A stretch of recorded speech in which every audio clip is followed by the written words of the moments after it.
نحمدہ ونصلی ونسلم علی رسولہ الکریم بسم اللہ الرحمن الرحیم۔ السلام علیکم ورحمۃ اللہ۔ معزز سامعین، امید کرتا ہوں آپ خیریت سے ہوں گے۔ میں ہوں کاشف محمود، اور ہمارا آج کا عمل محبت کی شادی کے لیے، یا شادی میں کسی بھی طرح سے رکاوٹ ہے، پریشانی ہے، مسئلہ ہے۔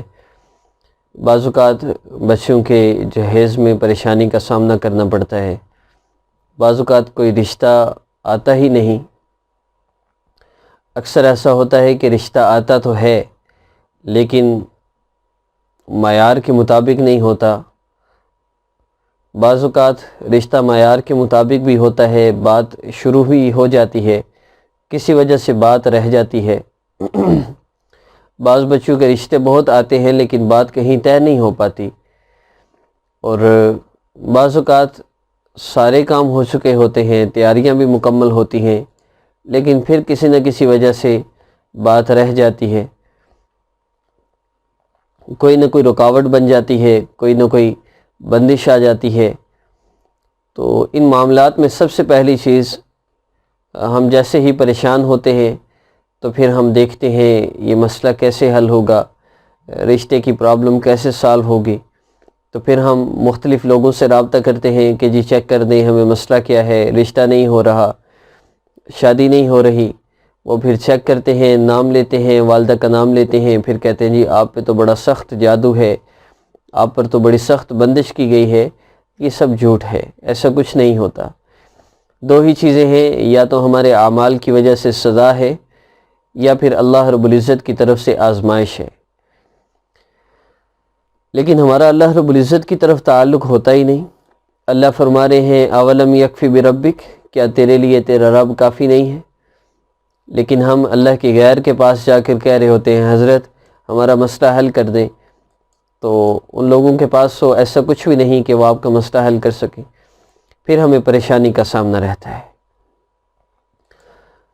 تو یہ میری بات ذہن میں رکھیے، آپ کا شادی کا جادو کا، نظر بد کا، بندش کا مسئلہ ہے، شادی کے حوالے سے کسی بھی طرح سے رکاوٹ ہے، رشتہ آ نہیں رہا یا ہو نہیں رہا، کوئی انکار کر رہا ہے یا رشتہ ٹوٹ رہا ہے، یا اب حالات ایسے بن گئے ہیں کہ اب یہ رشتہ باقی نہیں رہنا، آپ چاہتے ہیں یہ رشتہ سلامت رہے، تو آپ بس میری چند ہدایات ہیں اور یہ عمل ہے، آپ ایسے ہی کر لیں، انشاءاللہ آپ کو کوئی مسئلہ نہیں ہوگا۔ تو آئیے عمل کی طرف بڑھتے ہیں۔ عمل سے پہلے، سب سے پہلے میں یہ عرض کروں گا کہ اس عمل کی اجازت وہ چینل کو سبسکرائب کرنے والوں کے لیے ہے، اور یہ شرط صرف ان لوگوں کے لیے ہے جن کو سبسکرائب کرنا آتا ہے۔ جن کو سبسکرائب کرنا نہیں آتا ان کے لیے یہ شرط نہیں ہے۔ تو عمل کا آغاز تلاوت قرآن پاک سے کرتے ہیں، اس کے بعد چند ہدایات ہوں گی، وظیفہ ہوگا، اور گزشتہ ویڈیو جو ہماری وظیفہ تھا اس میں ساری دنیا عزت کرے گی، ہر انسان کے دل میں رعب پیدا کرنے کے لیے اور کسی سے اپنی بات منوانے کے لیے ہمارا گزشتہ وظیفہ تھا۔ تو اس میں کچھ لوگوں نے اپنے مسائل کمنٹ کیے ہیں، انشاءاللہ ان کمنٹس کا جواب بھی ہوگا۔ آپ کو کوئی مسئلہ ہے آپ ہمیں کمنٹ کیجئے، انشاءاللہ آپ کو آپ کے مسئلے کا حل بتایا جائے گا۔ اور شروع کرتے ہیں۔ اعوذ باللہ من الشیطان الرجیم، بسم اللہ الرحمن الرحیم۔ الم تر کیف فعل ربک باصحاب الفیل الم یجعل کیدہم فی تضلیل وارسل علیہم طیرا ابابیل ترمیہم بحجارۃ من سجیل فجعلہم کعصف مأکول۔ سورہ مبارکہ ہر ویڈیو میں انشاءاللہ تلاوت ہوگی، آپ ساتھ ساتھ پڑھا کریں تاکہ ہمیں یہ سورت یاد بھی ہو جائیں، ہمارے تلفظ بھی ٹھیک ہو جائے۔ تو صدق اللہ العظیم۔ تلاوت کے بعد آپ 3 مرتبہ درود پاک پڑھ لیں۔ اللہم صلی علی محمد وعلی آل محمد کما صلیت علی ابراہیم وعلی آل ابراہیم انک حمید مجید۔ اللہم بارک علی محمد وعلی آل محمد کما بارکت علی ابراہیم وعلی آل ابراہیم انک حمید مجید۔ اب آپ نے